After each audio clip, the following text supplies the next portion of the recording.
This channel does not promote any violent, harmful, or illegal activities. All content provided by this channel is meant for an educational purpose only. তবে একদম শুরুতেই নজর রাখতেই হচ্ছে মালদার দিকে। দেখুন যত কাণ্ড যেন ঠিক সেই মালদাতে।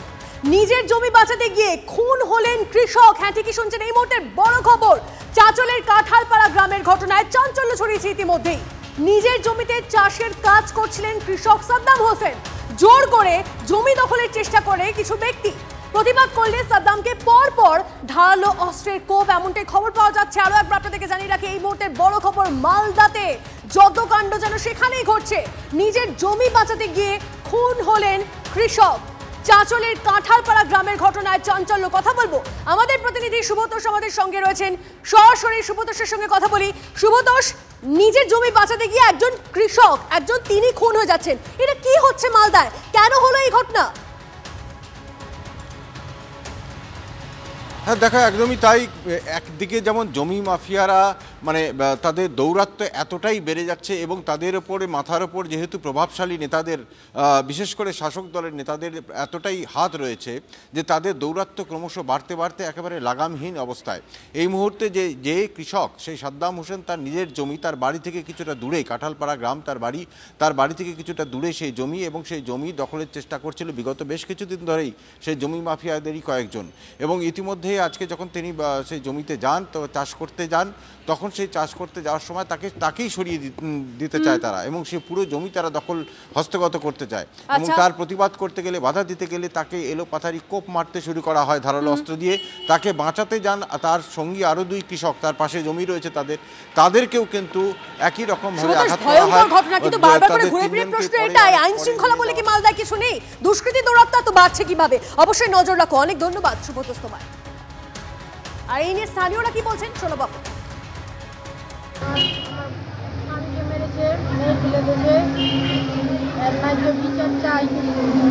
কারা মারলো? কি নিয়ে গন্ডগোলটা? কি নিয়ে? জমি নিয়ে বিবাদ। তারপরে জমিতে গেছিল, আর এরা 2-3 জন গেছিল, ওরা অনেকজন এসেছিল, এসে একে একা ধরে অনেকজন মিলে মেরেছে। আর এখানেই তো শেষ নয়, খুন খারাপি, গুলি, বোমাবাজির জন্য গত কয়েকদিন ধরে খবরে থেকেছে মালদা জেলা, একেবারে খবরের শিরোনামে। এবার জমি মাফিয়াদের দাপাদাপি। রাজ্য সেচ দপ্তরের ক্যানেল ও জমি বিক্রির অভিযোগ উঠল জমি মাফিয়াদের বিরুদ্ধে। ক্যানেলের জল চাষের জমিতে ব্যবহার করছেন কৃষকরা, সেই খাল বুঝিয়ে ফেলা হচ্ছে। নির্বিকার প্রশাসন চুপ। বাধ্য হয়ে প্রতিবাদে পথে নেমে বিক্ষোভ স্থানীয় কৃষকদের।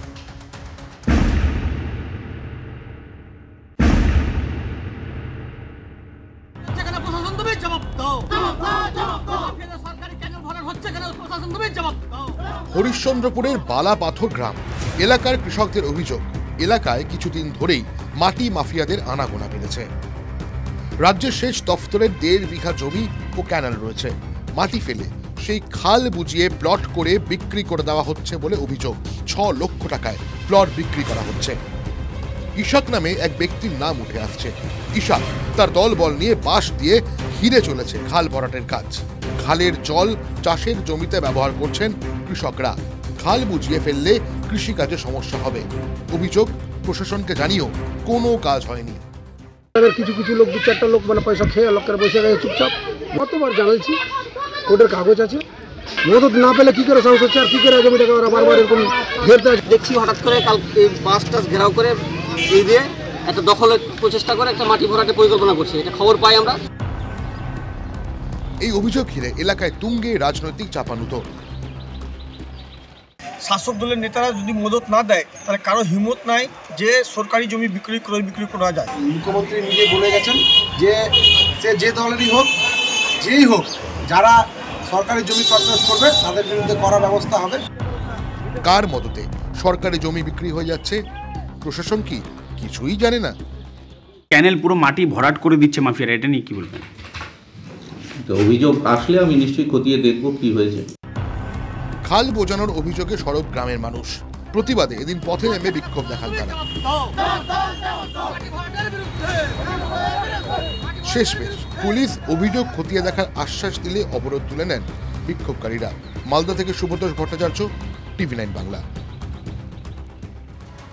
বীরভূমে অনুব্রত কাজল সংঘাতের সুর আরো চড়ল। কাজলের ইটের জবাব পাট কেলে দিলেন অনুব্রত। কে কোথায় কি বললেন তাতে আমার কিচ্ছু যায় আসে না। আমি জেলা সভাপতি ছিলাম, জেলা সভাপতিই আছি। নাম না করে কাজলের কটাক্ষের পাল্টা অনুব্রত মণ্ডলের। অনুব্রত ফিরতেই বীরভূমে অশান্তি বেড়েছে। ইঙ্গিত দেন কাজল শেখ, 2011 থেকে 2021 আমার জামানায় খুনোখুনি হয়নি। কাজলের অভিযোগের জবাব তৃণমূলের বীরভূম জেলা সভাপতি। আপনার নাম না করে তো দুষ্ট চক্র বলছে। সে বলুক, কে কি বলছে তার নামটা করে আমি তাকে হাইলাইট করব না। কে কি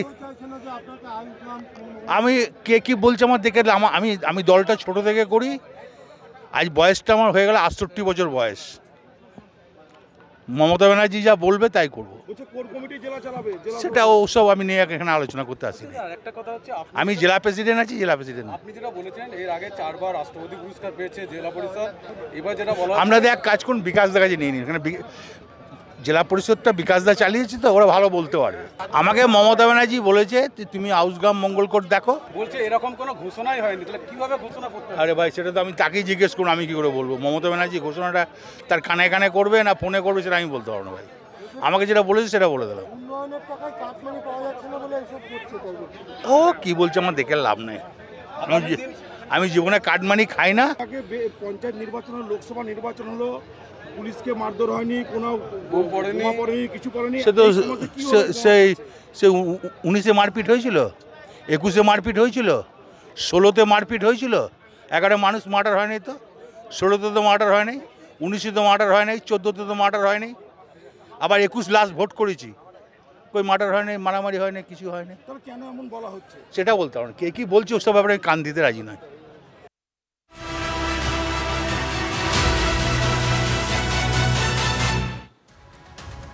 দেউচাপাচামি কয়লা খনি প্রকল্প প্রস্তুত, কাল থেকেই কাজ শুরু। 1 লক্ষের বেশি কর্মসংস্থান। বিশ্ববঙ্গ বাণিজ্য সম্মেলনে বড় ঘোষণা মুখ্যমন্ত্রী মমতা বন্দ্যোপাধ্যায়ের। চাকরি পাবেন জমিদাতা পরিবারের ছেলেমেয়েরা, আশ্বাস মুখ্যমন্ত্রীর। Catalyst for Bengal's growth.